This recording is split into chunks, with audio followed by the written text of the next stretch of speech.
राधे राधे प्रिय देवी और सज्जनों, आपका स्वागत है हमारे YouTube channel monitor biography with Amit में। दोस्तों, आज बात करते हैं जगत गुरु रामपाल जी के बारे में और उनके जीवन परिचय के बारे में।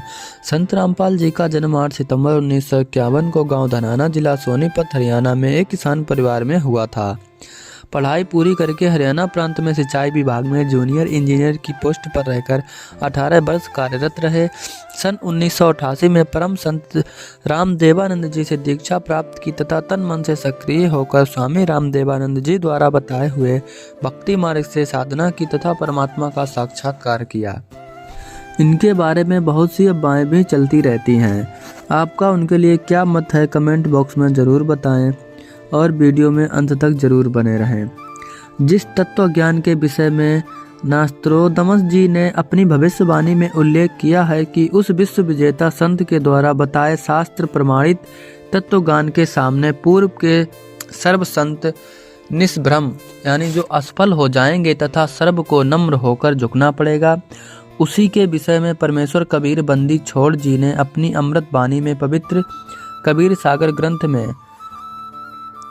जो कहा है कि एक समय आएगा जब पूरे विश्व में मेरा ही ज्ञान चलेगा, पूरा विश्व शांति पूर्वक भक्ति करेगा, आपस में विशेष प्रेम होगा, सतयुग जैसा समय होगा। परमेश्वर कबीर बंदी छोड़ द्वारा बताए ज्ञान को संत रामपाल जी महाराज ने समझा है।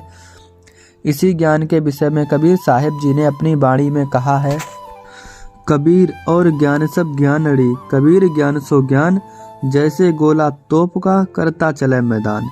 इस पंक्ति का भावार्थ यह है कि यह तत्व ज्ञान इतना प्रबल है कि इसके समक्ष अन्य संतों व ऋषियों का ज्ञान टिक नहीं पाएगा। जैसे तोप यंत्र का गोला जहाँ भी गिरता है वहाँ पर सभी किलों का ढेर कर देता है और एक साफ मैदान बना देता है, उसी तरह दोस्तों संत रामपाल जी का ज्ञान बताया गया है। यही प्रमाण संत गरीबदास जी ने दिया है कि सतगुरु दिल्ली मंडल में आएगा। गरीब सतगुरु दिल्ली मंडल आए सी, सूती धरणी सोम जगाए सी। परमात्मा की भक्ति बिना कंजूस हो गए व्यक्तियों को जगाएगा। गांव धनाना, जिला सोनीपत पहले दिल्ली शासित क्षेत्र में पड़ता था, इसलिए संत गरीबदास जी महाराज ने कहा है कि सतगुरु दिल्ली मंडल में आएगा। फिर कहा है कि साहेब कबीर तख्त खबासा, दिल्ली मंडल लीजय बासा। इस पंक्ति का भावार्थ यह है कि परमेश्वर कबीर बंदी छोड़ के तख्त यानी दरबार का ख्वास यानी नौकर अर्थात परमेश्वर का नुमाइंदा जो किसी का प्रतिनिधि होता है, दिल्ली मंडल में वास करेगा, अर्थात वहाँ उत्पन्न होगा। प्रथम अपने हिंदू बंधुओं को तत्वज्ञान से परिचित करवाएगा।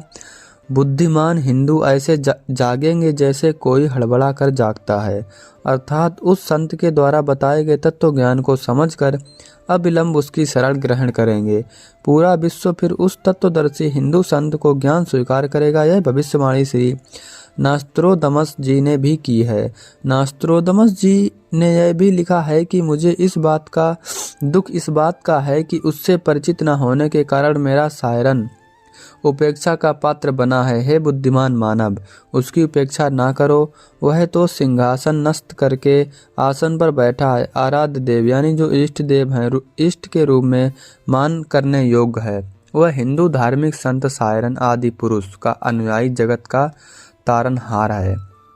ऐसी बातें दोस्तों रामपाल जी के बारे में चलती रहती हैं। रामपाल जी ने कई किताबें लिखी हैं जिनमें उन्होंने कबीरदास जी के बारे में बताया है और श्लोक पेज नंबर सहित लिखा हुआ भी है।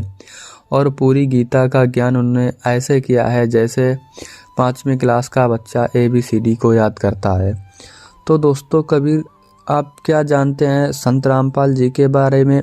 बहुत सी बुराइयां इनके पीछे पड़ी हुई हैं जो इनको समाज में इनकी आवाज़ को दबाने के लिए काम कर रही हैं। और संत रामपाल जी के जो अनुयायी हैं वो करोड़ों से भी ज़्यादा हो चुके हैं। दोस्तों, कुछ इनके अनुयायी ऐसा भी गलत काम करते हैं जैसे कि भगवान को बिल्कुल भी ना मानना, जैसे कि भोले बाबा, श्री राधा कृष्ण जी, भगवान विष्णु जी को ये इनकी अवहेलना करते हैं। इनके ऐसे अनुयायियों ने भी संत रामपाल जी की छवि को बिल्कुल ही पब्लिक की नज़र में धूमिल कर रखा है। चारों तरफ से संत रामपाल जी को नुकसान दे रहे हैं।